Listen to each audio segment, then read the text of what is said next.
kenan. Kin manta sanda kika shigo industry ko?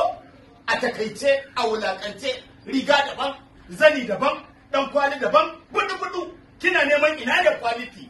Amma yau kin yi abin kai. Har kike gaya mun ba za ki fim ɗina ba, to ki je ki tambaya a industry tun kafin ki shigo waye mai sana'a a gaya miki waye ni. Na buga da manyan kwari baranta na ke karan kaɗaniya wace ce ke?